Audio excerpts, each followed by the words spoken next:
ଭଗବାନଙ୍କର ସଂଯୋଗ। ଇଏ ଏକ ସଂଯୋଗ ଅଟେ। ଦୀପାବଳିର ପବିତ୍ର ପାର୍ବଣ ଉତ୍ସବରେ ସମସ୍ତଙ୍କୁ ଅଭିନନ୍ଦନ। ଆଜିର ଦିନର ମହତ୍ଵକୁ ଥରେ ମନେ ପକେଇବା। ଆଜି ଭଗବାନ ରାମଚନ୍ଦ୍ର ଅଯୋଧ୍ୟାକୁ ପ୍ରତ୍ୟାବର୍ତ୍ତନ କରିଥିଲେ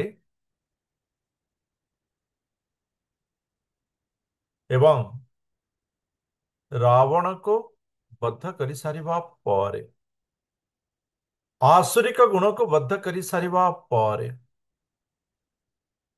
ତ ବାସ୍ତବରେ ଏ ଆସୁରିକ ଗୁଣର ଯେଉଁ ଜାଗ୍ରତ, ତାହା ଏଇ ତିନି ଗୁଣର ସମାନ ରହିଥାଏ। ତେବେ କହିବାକୁ ଗଲେ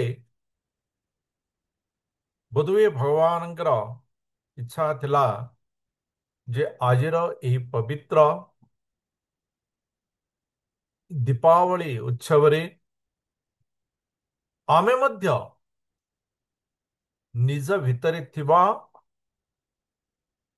ତ୍ରିଗୁଣ ସମାହିତ ଏହି ରାବଣକୁ ନଷ୍ଟ କରି ବାସ୍ତବ ଆମର କ୍ଷେତ୍ରକୁ ପ୍ରତ୍ୟାବର୍ତ୍ତନ କରିବା। ବାସ୍ତବ କ୍ଷେତ୍ରକୁ ଆମେ ପ୍ରତ୍ୟାବର୍ତ୍ତନ କରିବା। ଆମେ ଗତକାଲି ଦେଖିଲେ ଯେ କ୍ଷେତ୍ର କ୍ଷେତ୍ରଜ୍ଞ ଭିତରେ ପ୍ରଭେଦ, ପ୍ରକୃତି ଏବଂ ପୁରୁଷ ଭିତରେ ପ୍ରଭେଦ। ବାସ୍ତବରେ କ୍ଷେତ୍ର ହେଉଛି ଶରୀର ଏବଂ କ୍ଷେତ୍ରଜ୍ଞ ହେଉଛନ୍ତି ଆତ୍ମା ଏବଂ ପରମାତ୍ମା। ମନୁଷ୍ୟ ଯେତେବେଳେ ଏହି କ୍ଷେତ୍ର ଏବଂ କ୍ଷେତ୍ରଜ୍ଞର ପ୍ରଭେଦକୁ ଜାଣେ, ଅର୍ଥାତ୍ ଶରୀର ଏବଂ ଆତ୍ମାର ପ୍ରଭେଦକୁ ଜାଣେ, ପରମାତ୍ମାଙ୍କର ସମ୍ପର୍କକୁ ଜାଣେ, ସେତେବେଳେ ମନୁଷ୍ୟ ବାସ୍ତବିକ ସ୍ଥିତିକୁ ପ୍ରାପ୍ତ କରିଥାଏ। ତ ଏ ପ୍ରଭେଦକୁ ଯେତେବେଳେ ପର୍ଯ୍ୟନ୍ତ ଆମେ ନ ଜାଣିବା, ଯେତେବେଳେ ପର୍ଯ୍ୟନ୍ତ ଏ ପ୍ରଭେଦକୁ ଆମେ ଦୃଢ଼ତାର ସହିତ ଗ୍ରହଣ ନ କରିବା, ତେବେ ଆମର ଉନ୍ନତି ସମ୍ଭବ ନାହିଁ। ଯେମିତିକି ଉଦାହରଣ ଆମେ ନେଇପାରିବା, ଆମେ ଯଦି ଆମର ବାସ୍ତବିକ ଶତ୍ରୁକୁ ନ ଜାଣି ତାହାର ମନ୍ତ୍ରଣା ଭିତରେ ଆମେ ଯଦି ଆନନ୍ଦ ପ୍ରାପ୍ତ କରିବା, ତେବେ କଣ ହେବ? ତେବେ କଣ ହେବ?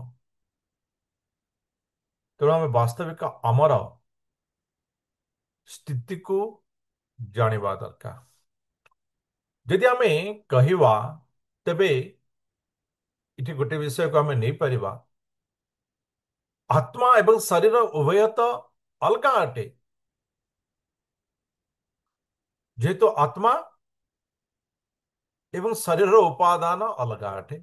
ଆତ୍ମା ହେଉଛି ପରମାତ୍ମାଙ୍କର ଅଂଶ ଏବଂ ଶରୀର ପ୍ରକୃତିର ଅଂଶ। ଆମେ କାଲି ଦେଖିଲେ 24ଟା ପ୍ରକୃତିର ଅଂଶର ଏହି ଆତ୍ମା, ଏହି ଆମର ଶରୀର ରହିଛି। ଏ ପ୍ରକୃତିର ଅଂଶ। ଇନ୍ଦ୍ରିୟର କାମନା, ପଞ୍ଚେନ୍ଦ୍ରିୟ, କର୍ମେନ୍ଦ୍ରିୟ, ଜ୍ଞାନେନ୍ଦ୍ରିୟ, ଯାହା ବି, ଏ ସବୁ ପ୍ରକୃତିରୁ ସୃଷ୍ଟ ହେଇଛି। ତେଣୁ ଯେହେତୁ ଉଭୟ ଉପାଦାନ ଅଲଗା ଅଟେ, ତେଣୁ ଏ ଦୁଇ ଜଣ ଅଲଗା ଅଟନ୍ତି।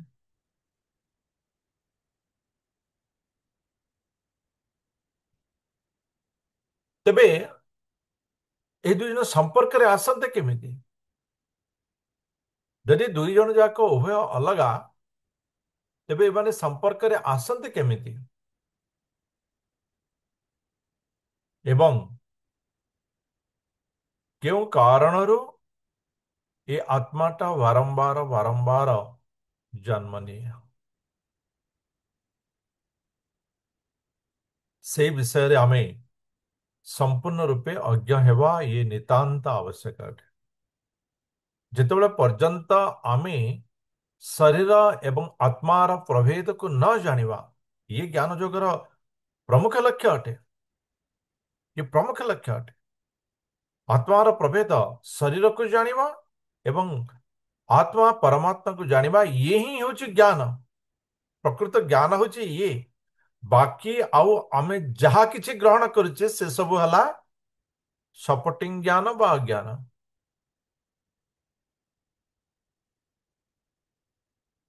ଭଗବାନ କହିଛନ୍ତି, ଭଗବତ ଗୀତାରେ ଭଗବାନ ଗତକାଲି କହିଛନ୍ତି, ବାକି ଆଉ ସବୁ କିଛି ହେଲା ସପୋର୍ଟିଂ।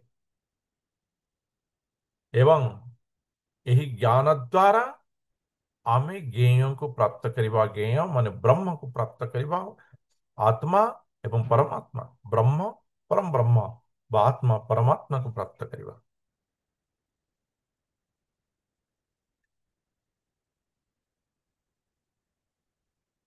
ତ ଏଠି ଆରମ୍ଭ ହୁଏ ଯେ ମନୁଷ୍ୟ ପ୍ରଥମତଃ ପ୍ରକୃତି ଏବଂ ପୁରୁଷକୁ ଜାଣିବା ଦରକାର।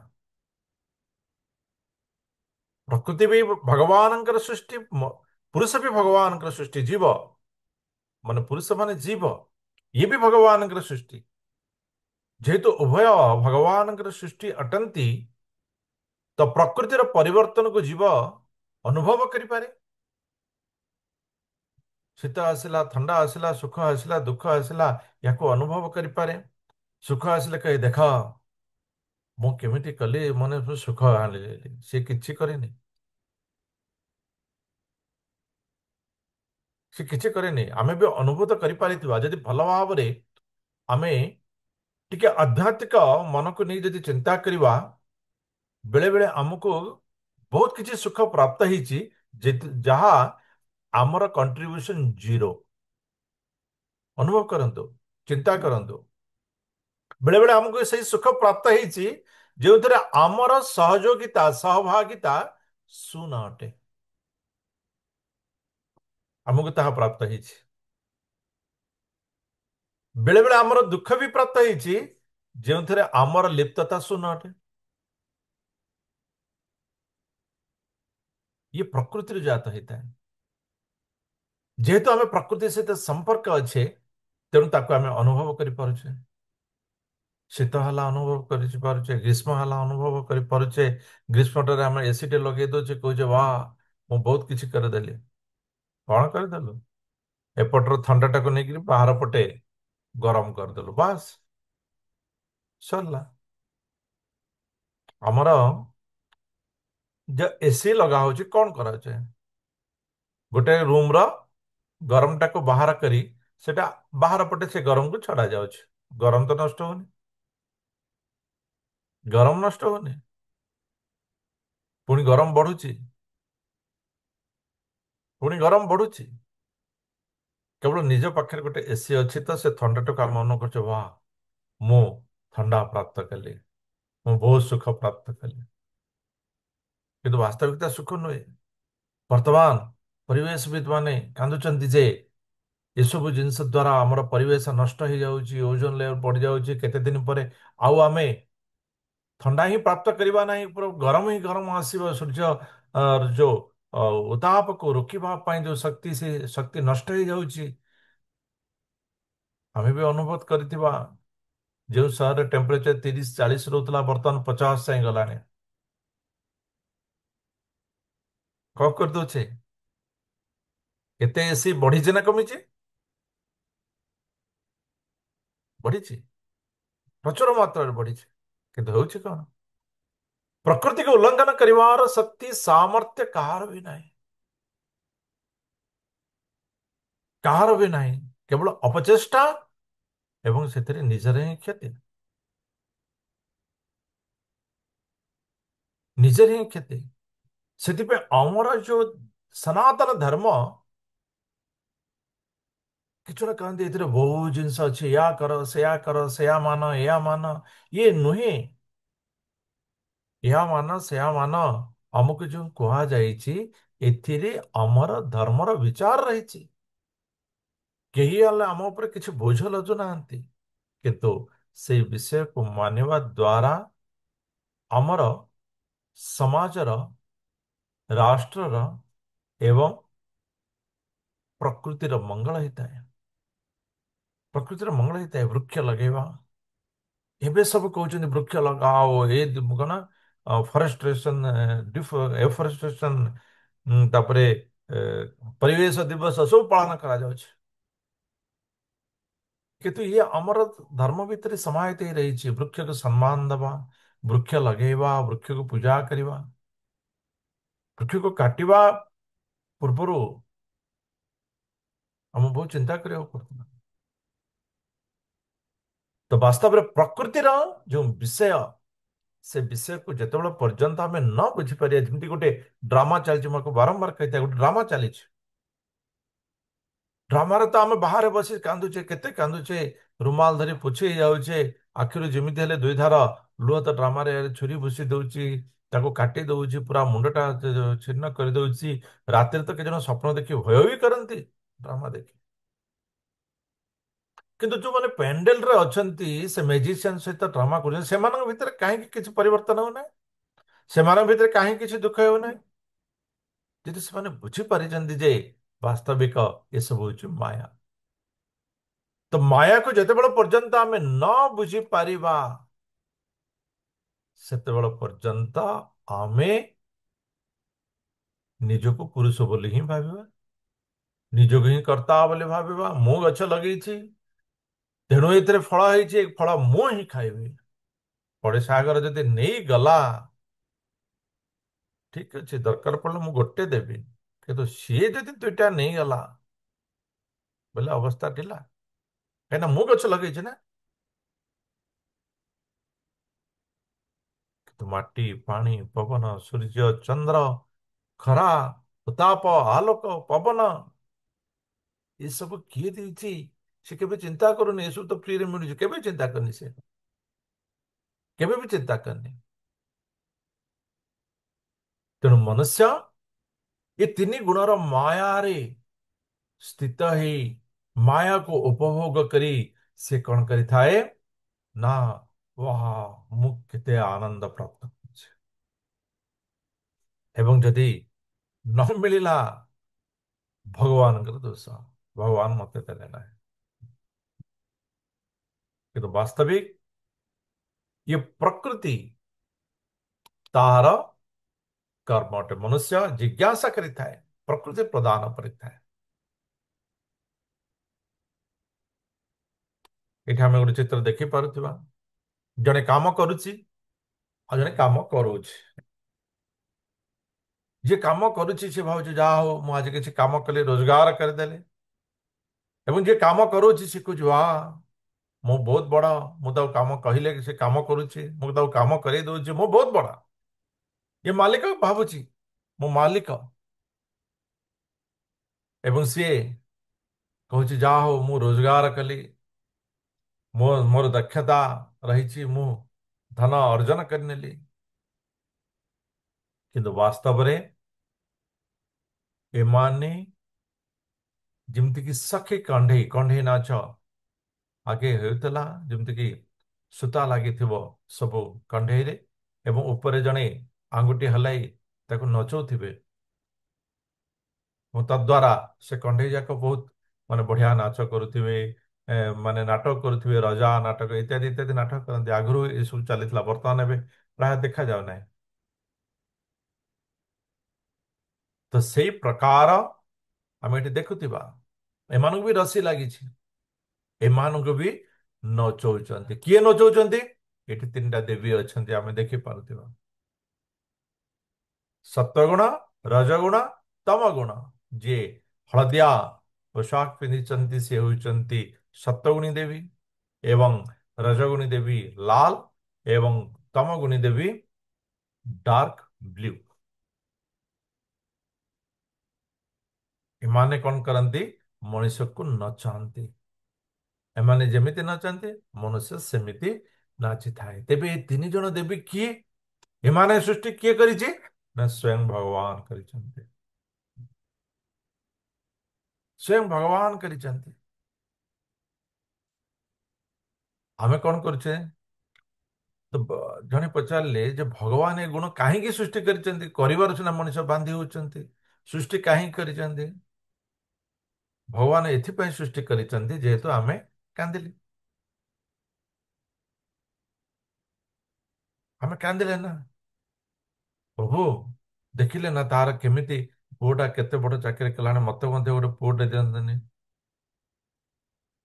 ହଁ, ପୁଅଟା ଦେଲା ପରେ ତାକୁ ଗୋଟେ, ତାକୁ ଚାକିରି ଦେଲେ, ମତେ ଚାକିରି ଦେଲେନି। ମତେ ଚାକିରି ଦେଲା ପରେ ତାପରେ କହିଲେ ପ୍ରମୋସନ ଦେଲେନି, ପ୍ରମୋସନ ଦେଲା ପରେ ଦେଲେନି, ଚାଲିଲା। ଏ ବନ୍ଧନ କିଏ କଲା?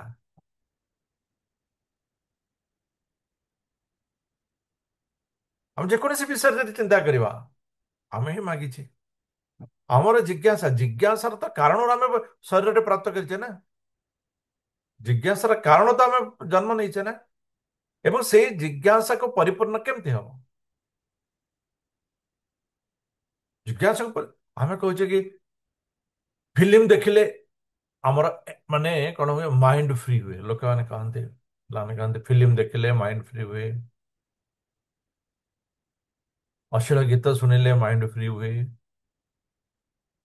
ଇତ୍ୟାଦି ଇତ୍ୟାଦି। ମାଇଣ୍ଡ ଫ୍ରି କରିବାର ଯେତେ ବି ତରିକା ଦେଖନ୍ତୁ, ସବୁ ଯାକ ପ୍ରକୃତରେ ମାଇଣ୍ଡ ଟେନସନ କରିବାର ତରିକା ଅଟେ। ଟେନସନ କରିବାର ତରିକା ଅଟେ। ଫିଲ୍ମ ଦେଖିଲେ ମାଇଣ୍ଡ ଫ୍ରି ହୁଏନି। ଭଲ ଭାବରେ ଦେଖନ୍ତୁ, ଫିଲ୍ମ ଦେଖିଲେ ଆମର କଣ ହୁଏ? ମାଇଣ୍ଡଟା ଗୋଟେ ଜାଗାରୁ ଅନ୍ୟ ଜାଗାକୁ ଡାଇଭର୍ଟ ହେଇଯାଇଥାଏ। ଆପଣ ଭଲ ଭାବରେ ଚିନ୍ତା କରି ଦେଖନ୍ତୁ, କଣ ଡାଇଭର୍ଟ ହେଇଯାଇଥାଏ? ଆପଣ ଯେଉଁ ବିଷୟରେ ଚିନ୍ତା କରୁଛନ୍ତି ସେ ବିଷୟରୁ ଆଉ ଗୋଟିଏ ଭୌତିକ ବିଷୟକୁ ଡାଇଭର୍ଟ ହେଇଯାଏ, ଯାହା ଫଳରେ ଆପଣ କଣ ଭାବନ୍ତି? ଯାହା ହେଉ ମୁଁ ଆନନ୍ଦ ପ୍ରାପ୍ତ କରିଲା। ଆନନ୍ଦ ପ୍ରାପ୍ତ ନାହିଁ, ଆଉ ଗୋଟିଏ ରୋଗ ତିଆରି ହେଇ ସାରିଲାଣି। ସମାଜ ଭ୍ରଷ୍ଟ ହେବା, ଚାରିତ୍ରିକ ନଷ୍ଟ ହେବା, ଇତ୍ୟାଦି ଇତ୍ୟାଦି। ଆମର ବାସ୍ତବିକ ଯୋଉ ଅବାସ୍ତବ ଦୃଶ୍ୟରୁ ସବୁ ତିଆରି ହେଉଛି, ଆମେ ଭଲ ଭାବରେ ଜାଣିଥିବା। ମାଇଣ୍ଡ କଣ୍ଟ୍ରୋଲ କ୍ଲାସରେ, ସ୍ପେଶାଲ କ୍ଲାସରେ ଯେଉଁମାନେ ଆଟେଣ୍ଡ କରିଥିଲେ ସେମାନଙ୍କୁ ମୁଁ ଏ ବିଷୟରେ ବିସ୍ତୃତ ମାନେ ବର୍ଣ୍ଣନା କରିଥିଲି। କେତେ ପରସେଣ୍ଟେଜ ନଷ୍ଟ ହେଉଛନ୍ତି ଏ ପରୀକ୍ଷା କରି ଦେଖାଯାଇଛି। ଗୋଟେ ପିଲାକୁ ଯଦି ପାଠ ପଢାଇବାରେ ଯଦି କହିବା, ଗୋଟେ ଲିଟର କ୍ଷୀରରେ 800 ଗ୍ରାମ ପାଣି ମିଶାଇଲେ ଯଦି କ୍ଷୀରର ଦାମ 50 ଟଙ୍କା, ତେବେ ସେଇ ବ୍ୟବସାୟୀକୁ କେତେ ଟଙ୍କା ଲାଭ ହେବ? ସେ ବ୍ୟବସାୟୀକୁ କେତେ ଟଙ୍କା ଲାଭ ହବ? ବାସ୍ତବରେ କୁହନ୍ତୁ, ଏଥିରେ ପିଲା ଗଣିତ ଶିଖୁଛି ନା ଆଉ କଣ ଶିଖୁଛି? ହରେ କୃଷ୍ଣ। ଦୀନବନ୍ଧୁ ପ୍ରଭୁ କହିବେ, ଶିକ୍ଷକ କହି ଅଛନ୍ତି ନା, କହିବେ ଏଥିରେ ହରିକୃଷ୍ଣ ପିଲା ପ୍ରଭୁ କଣ ଗଣିତ ଶିଖୁଛି? ପ୍ରଭୁ ଚୋରି ଶିଖୁଛି ପ୍ରଭୁଜୀ। ହଁ, ପବିତ୍ର ପ୍ରଭୁ କହିବେ। ହଁ, ସିଏ ବି ଜଣେ ଲେକ୍ଚର, ପ୍ରିନ୍ସିପାଲ। ପବିତ୍ର ପ୍ରଭୁ ହରେ କୃଷ୍ଣ ଅଛନ୍ତି ତ? ହରେ ହରେ କୃଷ୍ଣ ପ୍ରଭୁ। ହଁ ପ୍ରଭୁଜୀ। ସେ ଆପଣ ଖରାପ ମନ୍ଦ ଅଭ୍ୟାସ ଦ୍ୱାରା ପ୍ରଭାବିତ ବାସ୍। ହେବେ। ତ ଆମେ ବାସ୍ତବିକତାକୁ ଯଦି ଆମେ ଯଦି ନ ଜାଣିବା, ପ୍ରକୃତତାକୁ ଯଦି ନ ଶିଖିବା, ଶିଖିବାର ତରିକା ବି ରହିବା ଦରକାର। ଫିଲ୍ମରେ କେବେ ହେଲେ ମାଇଣ୍ଡ ଆପଣଙ୍କର ମାନେ ଶାନ୍ତି ପାଏନି, ବରଂ ଗୋଟିଏ ଦିଗରେ ଆଉ ଗୋଟେ ଦିଗକୁ ଡାଇଭର୍ଟ ହେଇଯାଏ। ଗୋଟିଏ ପ୍ରକୃତିରୁ ଆଉ ଗୋଟିଏ ପ୍ରକୃତିକୁ ଡାଇଭର୍ଟ ହେଇଯାଏ। ଆପଣ ଭାବନ୍ତି କଣ? ଯାହା ହଉ ଏଇଟା ଠିକ ହେଇଗଲା, ଠିକ ହେଇଗଲା। ଆପଣ ଯଦି ଆଗପଟେ ଦେଖୁଥିବେ ମାନେ ନିଆଁ ଜଳୁଛି, ଆପଣ ଯଦି ପଛକୁ ବୁଲା ହେଇଯିବ, ଦେଖିବେ ଆରେ ସମୁଦ୍ରଟା ତ ଅଛି, କୋଉଠି ନିଆଁ ଜଳୁଛି? କିଛି ତ ନାହିଁ। ଯାହା ହଉ ନିଆଁ ଜଳିବାର ଦୃଶ୍ୟ ଯୋଉ ମତେ କଷ୍ଟ ଦଉଥିଲା, ବର୍ତ୍ତମାନ କିଛି ନାହିଁ। ତାର ଅର୍ଥ ନୁହେଁ ଯେ ନିଆଁ ଜଳିବାଟା ବନ୍ଦ ହେଇଯାଇଛି। ତ ଏଇ ପ୍ରକାର ଇଏ ହେଉଛି ବାସ୍ତବିକ ମାୟା। ମାୟାରୁ ମନୁଷ୍ୟ ଯେତେବେଳେ ପର୍ଯ୍ୟନ୍ତ ଉଦ୍ଧାର ପାଇନାହିଁ, ସେତେବେଳେ ପର୍ଯ୍ୟନ୍ତ ସିଏ ଭାବୁଥିବ ଯେ ମୁଁ ହେଉଛି ସ୍ରଷ୍ଟା, ମୁଁ ହେଉଛି ପୁରୁଷ। ତେଣୁ ଏ ବାସ୍ତବିକ ପୁରୁଷକୁ ଜାଣିବାକୁ ହେଲେ ନିଜର ପ୍ରକୃତତା ତାକୁ ଜାଣିବାକୁ ପଡ଼ିବ। ଶରୀର ଆତ୍ମାର ପ୍ରଭେଦକୁ ଜାଣିବାକୁ ପଡ଼ିବ। ଆଜିର ଏ ବିଷୟରେ ଅର୍ଜୁନ ଜାଣିବାକୁ ପାଇବେ ଯେ ଭୌତିକ ପ୍ରକୃତିର ତିନି ଗୁଣ କ'ଣ, ଏମାନେ କିପରି କାର୍ଯ୍ୟ କରନ୍ତି ଏବଂ ଏମାନେ କେଉଁ ପ୍ରକାର ଭାବରେ ଜୀବାତ୍ମାକୁ ବାନ୍ଧି ଦିଅନ୍ତି। ଜୀବାତ୍ମା ସହିତ କେମିତି ସମ୍ପର୍କ ଆସି ଜୀବାତ୍ମାକୁ ବାନ୍ଧି ଦିଅନ୍ତି ଏବଂ ସେଥିରୁ ମୁକ୍ତ ପାଇବାର କିଛି ଉପାୟ। ତୃତୀୟ ଅଧ୍ୟାୟର 35 ଶ୍ଲୋକକୁ ଯଦି ଆମେ ମନେ ପକେଇବା, ଆମେ ଜାଣିପାରିବା ଯେ ଯେଉଁ ବ୍ୟକ୍ତି ଜ୍ଞାନର ଚକ୍ଷୁରେ ଶରୀର ଏବଂ ଶରୀରର ଜ୍ଞାତା, ତୃତୀୟ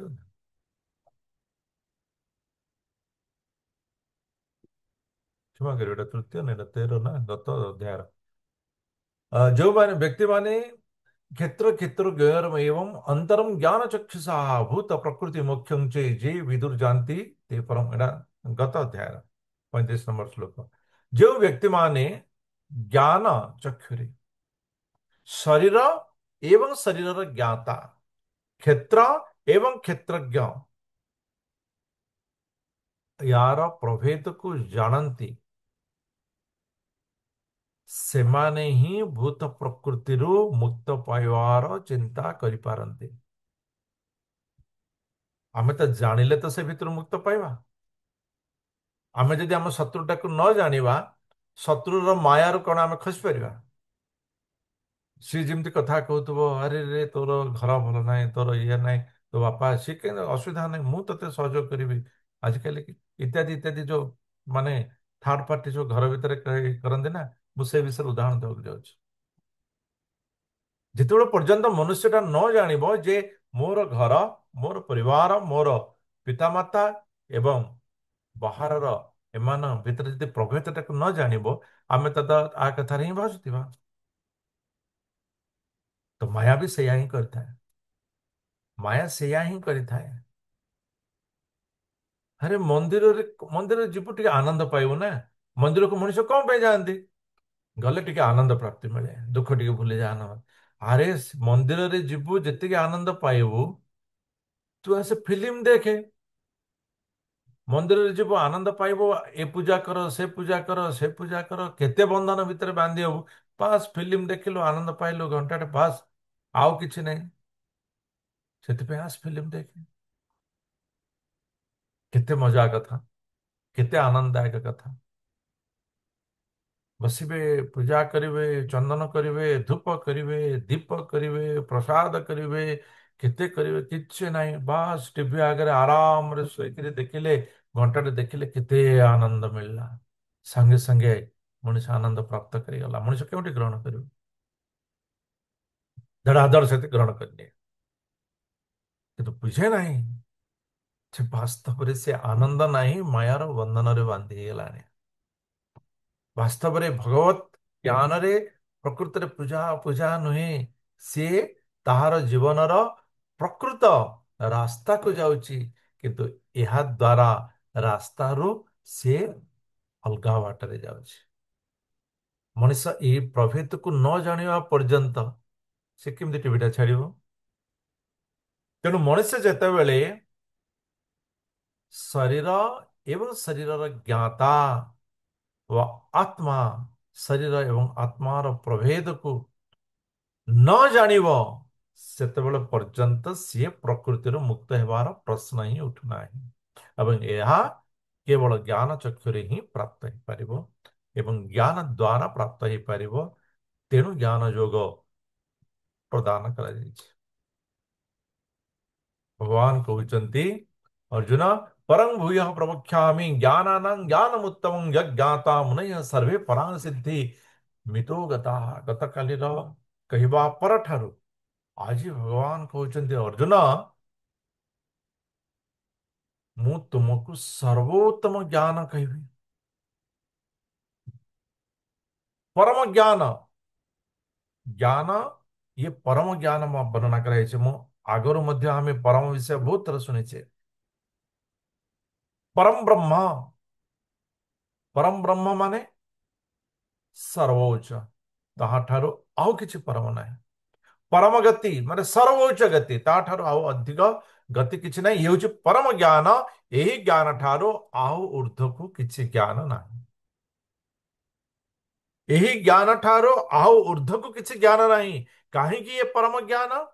ଯେହେତୁ ଏହି ଜ୍ଞାନ ମହର୍ଷି ମାନଙ୍କୁ ମଧ୍ୟ ଶୁଦ୍ଧ କରିଥାଏ।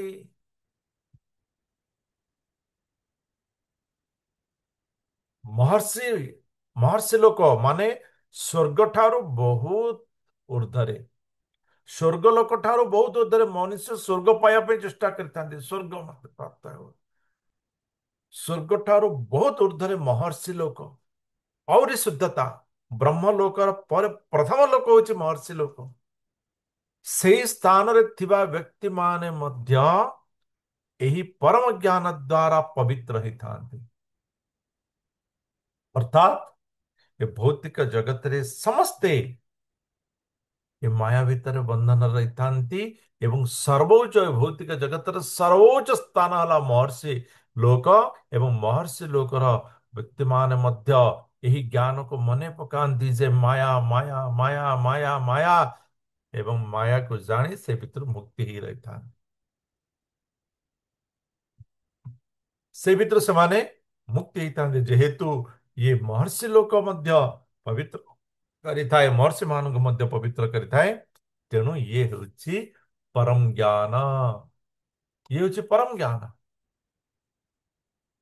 ଇଦଂ ଜ୍ଞାନମ୍ ଉପାଶ୍ରିତ୍ୟ ମମ ସାଧର୍ମ୍ୟଗତଃ ସ୍ୱର୍ଗେପି ନୋପଜାୟନ୍ତେ ପ୍ରଳୟେନ ବ୍ୟଥନ୍ତେ ନଃ।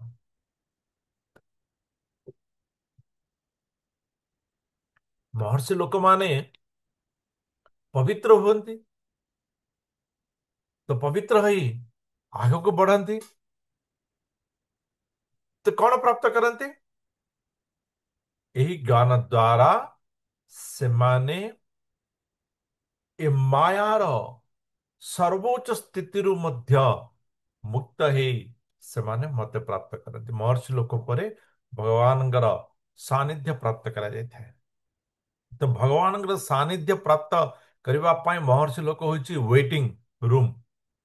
ଯଦି ସେ ୱେଟିଂ ରୁମ୍ରେ ଯଦି ଖସିଗଲା, ତେବେ ଆଉ ଥରେ ୱେଟିଂ ରୁମ୍ ଯିବା ପାଇଁ ଲାଇନ୍ କରିବାକୁ ପଡ଼ିବ। ଯେମିତିକି ଆପଣ ତିରୁପତି ତ ଆଜିକାଲି ସବୁ ଅନଲାଇନ୍ ହେଇଗଲା, ନହେଲେ ଦେଖିବେ ତିରୁପତିରେ ଦର୍ଶନ କରିବାକୁ ଗଲେ ଗୋଟେ ରୁମ୍ ଥିବ, ସେ ରୁମ୍ ପରେ ଆଉ ଗୋଟେ ରୁମ୍କୁ ଯିବେ, ଆଉ ଗୋଟେ ରୁମ୍ ପରେ ଆଉ ଗୋଟେ ରୁମ୍କୁ ଯିବେ, ଏବଂ ଏମିତି ହେଇକି ଯାଇକି ଦର୍ଶନ କରିବେ। ବେଳେ ବେଳେ ଦିନେ ଦୁଇ ଦିନ ଲାଗି ଯାଉଥିଲା ଆଗରୁ ଦର୍ଶନ କରିବା, ହେଲା। ଯଦି ଲାଷ୍ଟ ରୁମ୍କୁ ଯଦି ଯାଇଥିବେ 10 ନମ୍ବର ରୁମ୍କୁ, ଆପଣ କହିବେ କିଏ ଆଉ 24 ଘଣ୍ଟା ହେଲାଣି ଜଗୁଛି, କହି ଫେରିକି ପଳେଇ ଆସିବେ। ପୁଣି ଆଉ ଥରେ 1 ନମ୍ବର ରୁମ୍ରୁ ଲାଇନ୍ ଲଗାଇବାକୁ ପଡ଼ିବ। ତ ସେଇ ପ୍ରକାର ମହର୍ଷି ଲୋକ ପରେ ଆମର ଦର୍ଶନର ବ୍ୟବସ୍ଥା ଅଛି। ସେଠୁ ଯଦି ଆମେ ଖସିଯିବା ତ ପୁଣି ତଳକୁ ଆସିଯିବା। ତେଣୁ ସେଠୁ ନ ଖସିବାର ଉପାୟ ହେଲା ମାୟାକୁ ଜାଣିବା, ସଦାବେଳେ ମାୟାକୁ ଜାଗ୍ରତ। ମାୟାର ଶକ୍ତି ଏତେ ପାୱାରଫୁଲ, ଏତେ ପାୱାରଫୁଲ ମାୟାର ଶକ୍ତି, ତାକୁ ଯଦି ଟିକେ ବି ଯଦି ଜାଗ୍ରତ ନ ହେବା, ସିଏ ଆମେ ଖସେଇଦବ। ତ ବାସ୍ତବରେ ଜୀବର ଜନ୍ମ କିପରି ହେଇଥାଏ? ଯଦି ପୁରୁଷ ଯଦି ସୃଷ୍ଟି ନ କରିଥାଏ, ଇଏ ତ ମୋର ନାହିଁ, ତେବେ ସୃଷ୍ଟି ହୁଏ କେମିତି? ତ ସେଇ ବିଷୟଟାକୁ ଆମେ ଜାଣିବା ଦରକାର। ଭଗବାନ କହୁଛନ୍ତି ସର୍ବଯୋନିଷୁ କୌନ୍ତେୟ ମୃତୟ ସମମତିୟା ତାସାଂ ବ୍ରହ୍ମ ମହୋଦ୍ୟୋନିର୍ ଅହଂ ବୀଜ ପ୍ରତଃ ପିତା। ଅର୍ଜୁନ, ଏ ଯୋଉ ମହତ୍ ବ୍ରହ୍ମ ଯୋଉ ପ୍ରକୃତି ଅଛି, ଏ ପ୍ରକୃତି ବାସ୍ତବରେ ଗର୍ଭ ପ୍ରାପ୍ତ କରିଥାଏ ମୋ ବୀଜ ଦ୍ୱାରା। ମୋ ବୀଜ ଦ୍ୱାରା ଇଏ ଗର୍ଭ ପ୍ରାପ୍ତ କରିଥାଏ। ଏବଂ ସମସ୍ତ ଜୀବ ଏହି ପ୍ରକାର ସୃଷ୍ଟି ହେଇଥାନ୍ତି। ସମସ୍ତ ଜୀବ, ଏ ଜଗତରେ ଯେତେ ଜୀବ ଅଛନ୍ତି, ସମସ୍ତଙ୍କର ବୀଜ ପ୍ରଦ ପିତା ହେଉଛି ମୁଁ। ମାଧ୍ୟମ କିଏ ହେଇପାରେ? ମାଧ୍ୟମ କିଏ ହେଇପାରେ? କିନ୍ତୁ ମୁଁ ହେଉଛି ବୀଜ ପ୍ରଦ ପିତା। ଯେମିତି ବଣରେ ବିଭିନ୍ନ ପ୍ରକାର ବୃକ୍ଷ ଅଛି। ବିଭିନ୍ନ ପ୍ରକାର ବୃକ୍ଷରୁ ବିଭିନ୍ନ ପ୍ରକାର ମଞ୍ଜି ଝଡ଼ି ତଳେ ପଡ଼ିଛି। ବର୍ଷା ପାଣି ପଡ଼ିଲା ଗଛ ହେବ। ଯଦି କହିବା ବର୍ଷା ପାଣି ତ ଏଇ ଆମ୍ବ ଗଛର ମାନେ ଆମ୍ବର ଯୋଉ ଟାଙ୍କୁ ଅଛି ତା ଉପରେ ପଡ଼ିଲା। ଏଇ ଯୋଉ ପଣସ ଗଛର ତ ଯୋଉ ପଣସ ମଞ୍ଜି ଅଛି ତା ଉପରେ ପଡ଼ିଲା। ପିଜୁଳି ଗଛର ମଞ୍ଜି ଉପରେ ପଡ଼ିଲା। କିନ୍ତୁ ସେ ପିଜୁଳି ଗଛ କାହିଁକି ହେଲା? ପାଣି ନ ପଡ଼ିଲେ ହବନି ଗଛ। ତ ପାଣି ସମାନ ଗୁଣ ଅନୁସାରେ ବୃକ୍ଷ। ତ ବାସ୍ତବରେ ମନୁଷ୍ୟ ଜୀବ ଇଏ ଭଗବାନଙ୍କର ବୀର୍ଯ୍ୟରୁ ସୃଷ୍ଟି ହେଇଥାଏ। ତାହା ତାହାର ଗୁଣ ଅନୁଯାୟୀ ଏ ସମସ୍ତ ଜୀବ। କେତେ ପ୍ରକାର ଜୀବ ଆମେ ଜାଣିଛେ। ଜଳଜ 9 ଲକ୍ଷ ପ୍ରକାର ଏବଂ ସ୍ଥାବର 20 ଲକ୍ଷ ପ୍ରକାର, କୁର୍ମ 11 ଲକ୍ଷ ପ୍ରକାର, ପକ୍ଷୀ 10 ଲକ୍ଷ ପ୍ରକାର ଏବଂ ପଶୁ 30 ଲକ୍ଷ ପ୍ରକାର, ମନୁଷ୍ୟ 4 ଲକ୍ଷ ପ୍ରକାର। এই ପ୍ରକାର 84 ଲକ୍ଷ ଯୋନି ରହିଛନ୍ତି। 84 ଲକ୍ଷ ପ୍ରକାର। ଏ ସମସ୍ତେ ଭଗବାନଙ୍କର ସନ୍ତାନ ଅଟନ୍ତି। ପ୍ରକୃତି ଏମାନଙ୍କୁ ସୃଷ୍ଟି କରିଥାଏ ଭଗବାନଙ୍କର ବୀର୍ଯ୍ୟ ପ୍ରଦାନରେ ଜୀବାତ୍ମା ସୃଷ୍ଟି ଥାଏ। ତେବେ ମନୁଷ୍ୟ ସୃଷ୍ଟି ତ ହେଇଥାଏ, କିନ୍ତୁ ଏ ଗୁଣରେ ବାନ୍ଧି ହେଇଥାଏ କେମିତି? ସୃଷ୍ଟି ହେଲା ପରେ କଣ କରିବ ମଣିଷ? ମଣିଷକୁ ତ ପୁଣି ହାତ ଦରକାର ନା। କାହାକୁ ସୃଷ୍ଟି ହେଲା ପରେ କିଏ କହିବ ବାପା ମା କହେ ତୁ ଇଞ୍ଜିନିୟର ଇଞ୍ଜିନିୟର ଇଞ୍ଜିନିୟର। କିଏ କହିବ ଡାକ୍ତର ଡାକ୍ତର ଡାକ୍ତର। କିଏ କହିବ ତୁମ ନାଇଁ ମୁଁ ମନ୍ତ୍ରୀ ହେଇକିରି ଅଛି, ମୋର ପୋଷ୍ଟ କିଏ ସମ୍ଭାଳିବ? ତୁ ମନ୍ତ୍ରୀ ହେ। କିଏ କହିବ ଏତେ ଧନ ମୋର ଅଛି, ଆକୁ କିଏ ସମ୍ଭାଳିବ? ତୁ ବିଜନେସ କରେ। ବାନ୍ଧି ହେଲା ବାନ୍ଧି ହେଲା। କିଏ କହିବ ଆରେ ମୁଁ ବଢିଆ ମାନେ କଣ ଆ, ଜ୍ଞାନ ରଖିଛି, ବହୁତ ଗୁଡ଼ିଏ ଶାସ୍ତ୍ର ରଖିଛି, ତୁ ଏ ଶାସ୍ତ୍ରକୁ ପଢେ, ଜାଣେ, ଅନ୍ୟମାନଙ୍କୁ ବୁଝା, ପ୍ରବଚନ ଦେ, ବହୁତ ପଇସା ଚାଲିଲା। କିଏ କୋଉ ପ୍ରକାର? ତ ବାସ୍ତବରେ ମନୁଷ୍ୟ କଣ ହେଇଥାଏ ନା ଏ ପ୍ରକୃତିର 3 ଗୁଣରେ ବାନ୍ଧି ହେଇଥାଏ ଜନ୍ମ ହେବା ପରେ। ଏବଂ ଯେତେବେଳେ ସତ୍ୟ ଗୁଣ ତା ପାଖରେ ଜାଗ୍ରତ ହେଇଥାଏ, ଇଏ ଆରମ୍ଭରୁ କହୁଛି କାହିଁକି ନା ଜନ୍ମର ତ କାରଣ ଗୁଣରେ ରହିଥାଏ, ଗୁଣର ପ୍ରଭାବରୁ ହିଁ ଜନ୍ମ ହେଇଥାଏ ଏବଂ ତାହା ଆହୁରି ଆଗକୁ ବଢିଥାଏ। ଯଦି ସତ୍ୟ ଗୁଣ କେତେବେଳେ ପ୍ରାପ୍ତ ହେଇଥାଏ? ଯେତେବେଳେ ସେ ଜ୍ଞାନ ପ୍ରାପ୍ତ କରେ।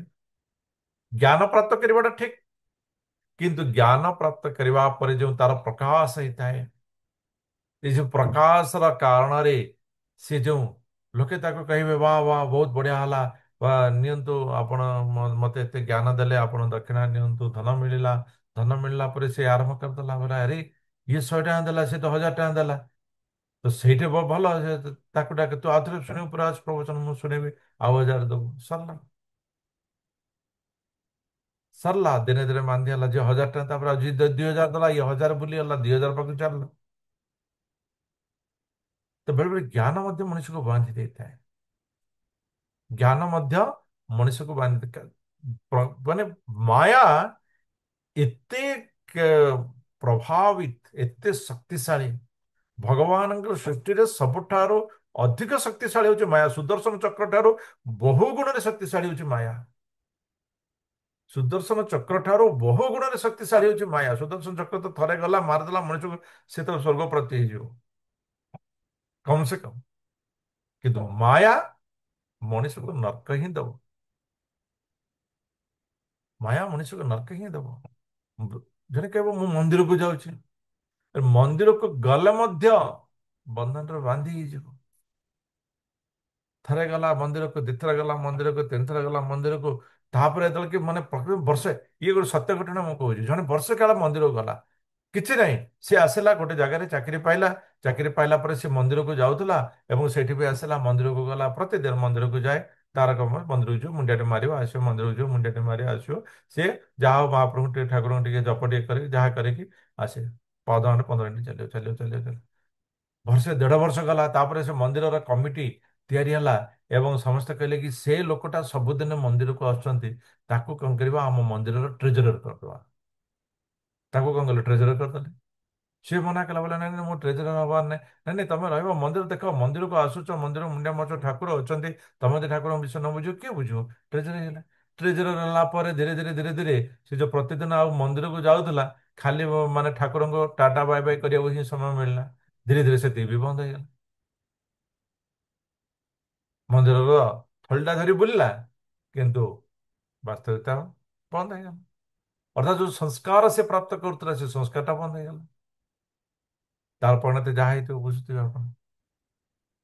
ଦେଖନ୍ତୁ, ବାସ୍ତବିକ ସତ୍ୟ ଉତ୍ତମ କାମ ତେବେ ବି ବନ୍ଧନରେ ବାନ୍ଧିବ।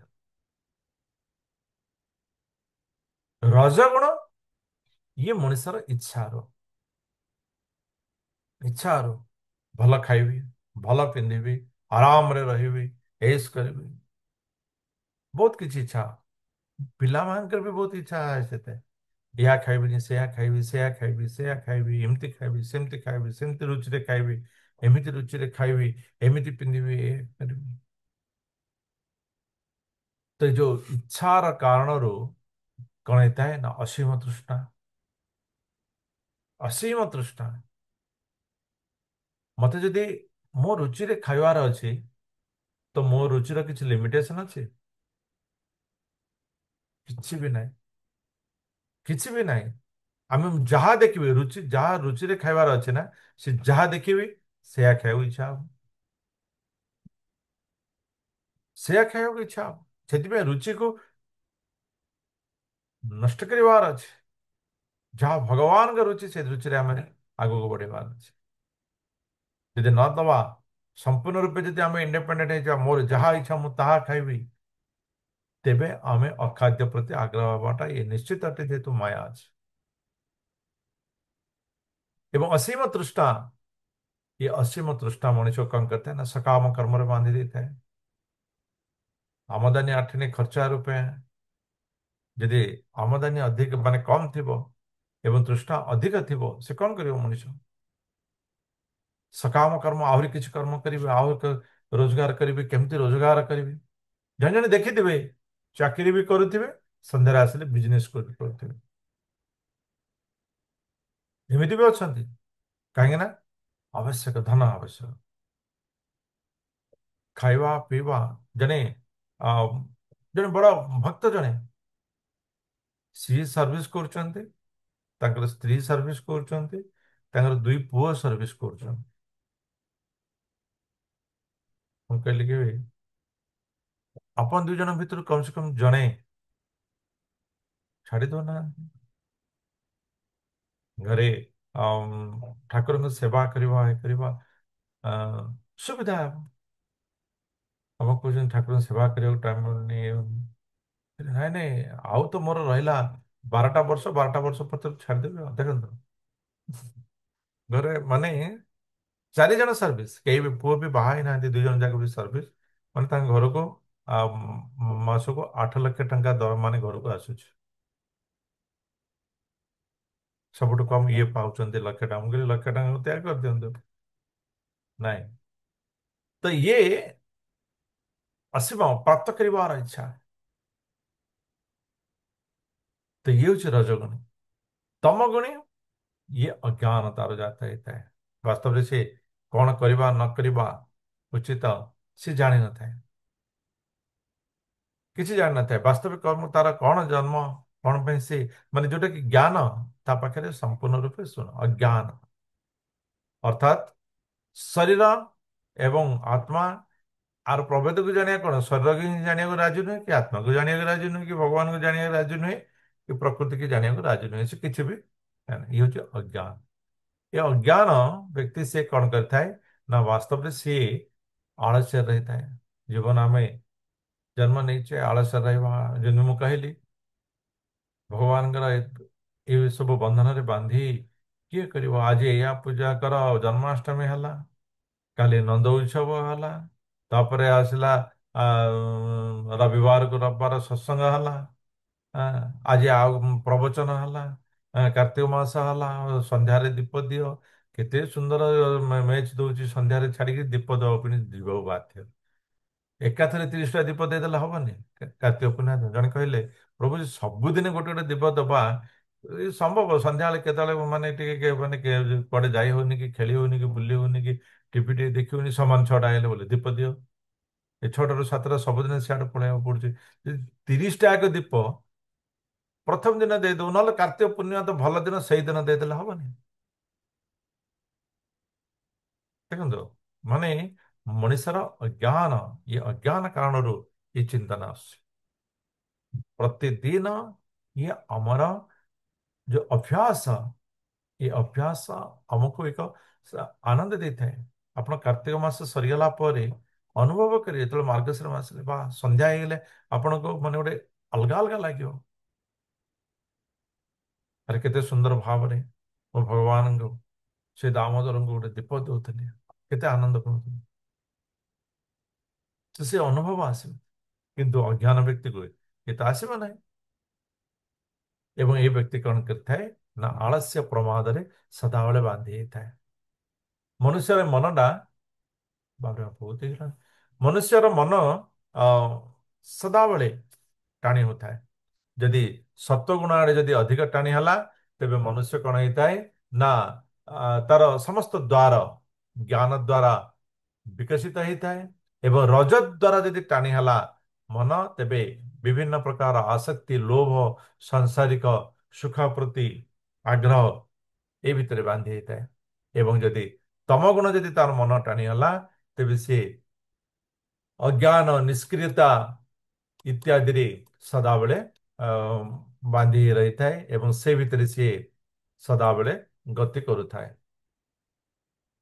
ପ୍ରକୃତିର 3 ଗୁଣ, ଯଦି ସତ୍ୱଗୁଣ ଯଦି ଦୀର୍ଘ ସମୟ ରହିଲା, ମନୁଷ୍ୟ ମହର୍ଷି ଲୋକକୁ ଯିବ।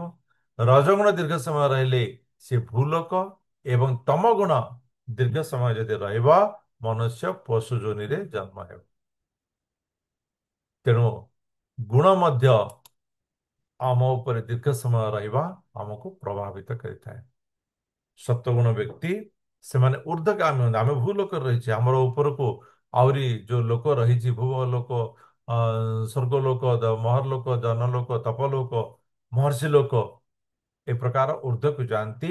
ଏବଂ ଯେଉଁମାନେ ତମ ଗୁଣୀ, ସେମାନେ ନିଚକୁ ଯାଆନ୍ତି, ଅତଳ, ବିତଳ, ସୁତଳ, ତଳାତଳ, ମହାତଳ, ରସତଳ, ପାତାଳ ଇତ୍ୟାଦି ଗତି କରିଥାନ୍ତି। ଏବଂ ଯେଉଁମାନେ ରଜଗୁଣୀ, ସେମାନେ ଏଥିରେ ବାରମ୍ବାର ଜନ୍ମ ନେଇଥାନ୍ତି। ଅର୍ଜୁନ, ବାସ୍ତବରେ ଏ ସମସ୍ତ କର୍ମ, ମନୁଷ୍ୟ ଯେତେ ପ୍ରକାର କର୍ମର ବନ୍ଧନରେ ବାନ୍ଧି ହେଉଛି, ଯେତେ କର୍ମ କରୁଛି, ଏ ସମସ୍ତ କର୍ମ ଏଇ ଗୁଣ ଦ୍ୱାରା ହିଁ ହେଇଥାଏ। ଗୁଣର କର୍ମରୁ ହିଁ, କାରଣରୁ ହିଁ ମଣିଷ କର୍ମରେ ରହିଥାଏ। ଏବଂ ଏଥିରୁ ମୁକ୍ତି ପାଇବାକୁ ହେଲେ ଆମେ ଏ ଭୌତିକ ପ୍ରକୃତିର 3 ଗୁଣକୁ ଅତିକ୍ରମ କରିପାରିବା। ଆମେ କେଜଣେ କହୁଛନ୍ତି ନା, ସେ ଲୋକଟା ବହୁତ ଆନନ୍ଦରେ ଅଛି, ମୁଁ ଆନନ୍ଦରେ ନାହିଁ, ମୋର ଭାଗ୍ୟ ଏମିତି, ଭଗବାନ ମତେ ଏମିତି କରିନାହାନ୍ତି। ବାସ୍ତବରେ ସେୟା ନୁହେଁ। ବାସ୍ତବରେ ସେୟା ହେଲା, ସେ ପ୍ରକୃତିର ଗୁଣକୁ ଜାଣି ଗୁଣର ପରିତ୍ୟାଗ କରିଛି। ପ୍ରକୃତିର ଗୁଣକୁ ପରିତ୍ୟାଗ କରି ନିଜ ଭିତରେ ଉତ୍ତମ ଗୁଣ ତିଆରି କରି, ସେଥିପାଇଁ ଭଗବାନ ବାରମ୍ବାର କହୁଛନ୍ତି ଯେ ତୁମେ ଗୁଣର ବିକାଶ କର, ଗୁଣର ବିକାଶ କର, ଗୁଣର ବିକାଶ କର।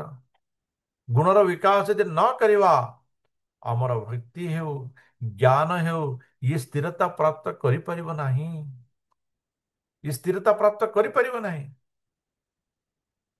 ତେଣୁ ଭଗବାନ ଦେଖୁଛନ୍ତି, ଜଣେ ବ୍ୟକ୍ତି, ଗୋଟେ ପିଲା, ଆମେ ପାଠ ପଢୁଛେ ପିଲାଙ୍କୁ, ଗୋଟେ ପିଲା କଣ କଲା, କୌଣସି କାରଣରୁ ବା କୌଣସି ବିଷୟରେ ଟିକେ ଭଲ ଭାବରେ ପଢାପଢି କରି 7ମ କ୍ଲାସରେ ଗୋଟେ ବହୁତ ବଢା ଗୋଟେ 70% ଘିନି ଆଣିଲା। 60 ପର୍ଯ୍ୟନ୍ତ ସେ 40, 50 ଏମିତି ରହୁଥିଲା। ତ ଟିଚର କଣ କରନ୍ତି ନା, ସାଙ୍ଗେ ସାଙ୍ଗେ ତାକୁ ମାନେ ଭଲ ପାଆନ୍ତି ନାହିଁ, ପାଆନ୍ତି, ଭଲ ପାଆନ୍ତି, କିନ୍ତୁ ଅନ୍ତରରେ ଟିକେ ଡାଉଟ ରଖିଥାନ୍ତି। କାହିଁକି ନା ଏ ପିଲାଟା ଆଗକୁ ମଧ୍ୟ ସେୟା କରୁଛି ନା, ଆଉ ଥରେ ଖସିକି ପଳେଇ ଆସୁଛି। ଯଦି ଏଇଥିରେ ମଧ୍ୟ 75 ହେଲା, 9th ରେ ଯଦି ମନେକର 80% ହେଇଗଲା, ତା ପଛରେ ଲାଗିଯିବେ 10th କ୍ଲାସରେ କେମିତି ହେଲେ ଇଏ ର୍ୟାଙ୍କ ରଖିବ ବୋଲି। ନାଇଁ ଯଦି ଆଉ ଥରେ ଯଦି 8th କ୍ଲାସକୁ ଯଦି ପଳେଇ ଆସିଲା 40-50%କୁ ବୋଇଲେ ଠିକ ହଁ କେମିତି କରୁଥିଲା ଘିନି ଆଣିଲା ସରିଲା। ତ ସେଥିପାଇଁ ବାସ୍ତବରେ ମନୁଷ୍ୟ ଯେତେବେଳେ ପ୍ରକୃତିର 3 ଗୁଣକୁ ଅତିକ୍ରମ କରିବାର ନିଷ୍ପତ୍ତି ନେଇଥାଏ ବା ଶରୀର ଏବଂ ଆତ୍ମାର ପ୍ରଭେଦକୁ ଜାଣି ସେଥିରେ ସ୍ଥିର ରହିଥାଏ, ସେତେବେଳେ ସେ ଆନନ୍ଦ ପ୍ରାପ୍ତ କରିଥାଏ, ଭଗବାନଙ୍କ କୃପା ପ୍ରାପ୍ତ କରିଥାଏ। ତ ସ୍ଥିରତା ରହିବା ଇଏ ଆବଶ୍ୟକ ହେଇଥାଏ ଏବଂ ସେଇ ସ୍ଥିରତା ମନୁଷ୍ୟକୁ ଏହି ଜନ୍ମରେ ମଧ୍ୟ ଆନନ୍ଦ ପ୍ରଦାନ କରିଥାଏ। ଆମେ ଯଦି ଗୁଣ ବିକାଶ କରିବା, ହଁ ଗୁଣର ବିକାଶ କରିବା ଦ୍ୱାରା ବାସ୍ତବରେ ଭଗବାନ ଦେଖନ୍ତି ଯେ ଯାହାର ଯେତିକି ଗୁଣ ତାକୁ ସେତିକି ପରିମାଣରେ ସ୍ନେହ କରିଥାନ୍ତି। ଆମେ ପଢିଲେ ଦ୍ୱାଦଶ ଅଧ୍ୟାୟରେ, କାହିଁକି ନା ତା ପାଖରେ ସେତିକି ସାମର୍ଥ୍ୟ ଥାଏ ଶରୀର ଏବଂ ଆତ୍ମାର ପ୍ରଭେଦକୁ ଜାଣିବା ପାଇଁ। ଏ ଗୁଣରୁ ଯୋଉମାନେ ଅତୀତ ହେଇଛନ୍ତି, ଯୋଉମାନେ ଜାଣିପାରିଛନ୍ତି, ସେମାନଙ୍କର ଲକ୍ଷଣ କଣ? ସେମାନେ ସଦାବେଳେ ଭଗବାନଙ୍କ ସହିତ ଯୋଡ଼ି ହୋଇ ରହିଥାନ୍ତି ଏବଂ ସେମାନେ ତ୍ରିଗୁଣକୁ ଭଲ ଭାବରେ ଜାଣନ୍ତି ଯେ ଇଏ ଗୁଣ। ସେମାନଙ୍କ ଯଦି ପାଖରେ ଯଦି କିଛି ଆନନ୍ଦ ଆସିଲା, ଜ୍ଞାନ ଆସିଲା, ସେମାନେ କହନ୍ତି ହଁ ଇଏ ସତ ଗୁଣରୁ ଆସିଛି। ଯଦି କିଛି ଇଚ୍ଛା ରହିଲା, ସେମାନେ କହିଲେ ହଁ ଠିକ ଅଛି, ଏବେ ତ ମୋ ଭିତରେ ରଜଗୁଣ ଜାଗ୍ରତ ହେଇଛି। କିଛି ଭ୍ରମତା ଆସିଲା, ସେମାନେ କଣ ଜାଣନ୍ତି ଯାହା ମୋ ଭିତରେ ତାମସିକ ଗୁଣର ଜାଗ୍ରତ ହେଇଛି। ସେମାନେ ତାକୁ ଅନୁଭବ କରି ତାକୁ ଦୂରେଇ ଦିଅନ୍ତି, ତାକୁ ଦୂରେଇ ଦିଅନ୍ତି। ଏଇଟା କାହିଁକି ମୋ ପାଖରେ ପଳେଇ ଆସିଲା ରଜଗୁଣ, ଭଗବାନ କେଡେ ନିଷ୍ଠୁର ମତେ ଏମିତି କରିଦେଲେ। ନାଇଁ ନାଇଁ, ଇଏ ଆମର ଗୁଣରେ ତିଆରି ହେଇଛି। ଧୀରେ କିନା ତାକୁ ଆମର ଗୁଣ ପରିବର୍ତ୍ତନ କରି, ଆମର ଗୁଣକୁ ପରିବର୍ତ୍ତନ କରି ତାକୁ ଦୂରେଇବା ଦରକାର। ଏବଂ ବାସ୍ତବରେ ତ୍ରିଗୁଣାତୀତ ବ୍ୟକ୍ତିମାନେ ସେଇ ପ୍ରକାରେ ମାନେ ଯୋଉ ମାୟାକୁ ଘୃଣା କରନ୍ତି ନାହିଁ, ମାୟାକୁ ନିଜର ଗୁଣ ବିକଶିତ କରି ତାକୁ କଣ କରିଥାନ୍ତି, ଦୂରେଇ ଦେଇଥାନ୍ତି। ଏବଂ ଏ ପ୍ରକାର ବ୍ୟକ୍ତି ସେମାନେ ସୁଖ ଦୁଃଖରେ ଭାଙ୍ଗି ପଡନ୍ତି ନାହିଁ, ସେମାନେ ସଦାବେଳେ ଆତ୍ମାରେ ସ୍ଥିତ ହେଇଥାନ୍ତି। ମାଟି ପଥର ଗୋଡ଼ି ସୁନା ସମସ୍ତଙ୍କୁ ସମଭାବ ଦେଖନ୍ତି। ଯେଉଁ ଗୁଣ ଆମେ ପଢିଲେ ଦ୍ୱାଦଶ ଅଧ୍ୟାୟରେ ବି ପଢିଲେ, ଆହୁରି ବି ଆଗକୁ ପଢିବା 16 ଅଧ୍ୟାୟରେ ଏବଂ ଆଉ ସପ୍ତମ ଅଧ୍ୟାୟରେ ମଧ୍ୟ ଥିଲା ନା ଗୁଣର ବିକାଶ। ଆମେ ଗତକାଲି ବି ଦେଖିଲେ ଗୁଣର ବିକାଶ। ଗୁଣର ବିକାଶ ଇଏ ବାରମ୍ବାର ଭଗବାନ ସେଥିପାଇଁ କହୁଛନ୍ତି ଯେ ଗୁଣର ବିକାଶ ଯଦି ନା ହେବ ସ୍ଥିରତା ପ୍ରାପ୍ତ କରିପାରିବା ନାହିଁ। ଏବଂ ଏହି ମାୟାକୁ ଅତିକ୍ରମ କରିବାର ଉପାୟ ହେଲା କେବଳ ଭଗବତ ଭକ୍ତିରେ ଭଗବାନଙ୍କର ସେବା କରିବା। ଏବଂ ଯେଉଁମାନେ ଭଗବାନଙ୍କର ଭକ୍ତିରେ ସମ୍ପୂର୍ଣ୍ଣ ନିଜର ଇନ୍ଦ୍ରିୟଙ୍କୁ, ଶରୀରକୁ, କାମନାକୁ, ଆସକ୍ତିକୁ ବ୍ୟବହାର କରିନିଅନ୍ତି, ସେତେବେଳେ ଏ ଯୋଉ ମାୟାର ପ୍ରବେଶ ଦ୍ୱାର ଗୁଡିକ ସବୁ ବନ୍ଦ ହେଇ ଆସେ। ଏବଂ ଯେତେବେଳେ ମାୟା ଦ୍ୱାର ବନ୍ଦ ହେଇଯାଇଥାଏ, ମଣିଷ ଶରୀର ଏବଂ ବ୍ରହ୍ମର ପ୍ରଭେଦକୁ ଜାଣି ବ୍ରହ୍ମସ୍ତରକୁ ବଢିଥାଏ, ବ୍ରହ୍ମସ୍ତରକୁ ବଢିଥାଏ। ତ ବ୍ରହ୍ମସ୍ତର କଣ? ଭଗବାନ କହୁଛନ୍ତି ଆରେ ସେ ବ୍ରହ୍ମର ତ ଆଧାର ମୁଁ। ଆମେ ଦେଖିଲେ ନା ବ୍ରହ୍ମ କଣ? ଜୀବ ବ୍ରହ୍ମ, ପରମ ବ୍ରହ୍ମ। ମନୁଷ୍ୟ ଶରୀରକୁ ଯେତେବେଳେ ଅତିକ୍ରମ କରିଥାଏ, ଭଗବତୀ ସେବାରେ ଭକ୍ତିରେ ନିପୁଣ ହୋଇ ବ୍ରହ୍ମସ୍ତରକୁ ଆସିଥାଏ, ସିଏ ପରମ ବ୍ରହ୍ମ ପ୍ରାପ୍ତିର ଦ୍ୱାର ଦେଶ ପ୍ରାପ୍ତ କରିଯାଇଥାଏ। ବ୍ରହ୍ମସ୍ତରରେ ସେ ପରମ ବ୍ରହ୍ମର ଲକ୍ଷ୍ୟକୁ ପ୍ରାପ୍ତ କରିଥାଏ ଏବଂ ସେ ଲକ୍ଷ୍ୟ ପୂରଣ କରିଥାଏ।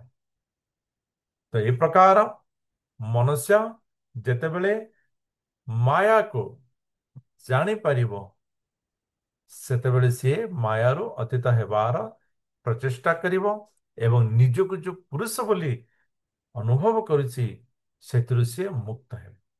ଯଦି ଆତ୍ମାରେ ସ୍ଥିତ ହେଇଗଲା, ଶରୀରର ମାୟାରୁ ମୁକ୍ତ ହେଇ ଆତ୍ମାରେ ସ୍ଥିତ ହେଇଗଲା, ସେତେବେଳେ ସିଏ ପରମ ପୁରୁଷ ବା ପରମାତ୍ମାଙ୍କୁ ସିଏ ପ୍ରାପ୍ତ କରିନେବ। ଆତ୍ମାରେ ସ୍ଥିତ ହେଇ ସେ ପରମାତ୍ମାକୁ ପ୍ରାପ୍ତ କରିବା, ସେ ପରମାତ୍ମାକୁ ପ୍ରାପ୍ତ କରିବାର ବାସ୍ତବିକ ବିଷୟ ବା ବାସ୍ତବିକ ଉପାୟ ଆମେ କାଲିକି ଜାଣିପାରିବା, ଯାହାଦ୍ୱାରା କି ଆମେ ବନ୍ଧନରୁ ମୁକ୍ତ ହେବାର ପ୍ରକୃତ ବିଷୟ ଆମେ କାଲି ଜାଣିପାରିବା ଯେ ଆମେ ପୁରୁଷ ନୁହେଁ, ବାସ୍ତବରେ ଆଉ ଜଣେ ରହିଛନ୍ତି ପରମ ପୁରୁଷ। ଏ ପ୍ରକାର ଭାବରେ ଆଜିର ବିଷୟକୁ ଏଠି ସମାପ୍ତ କରିବା। ଯଦି ଆଜିର ବିଷୟରେ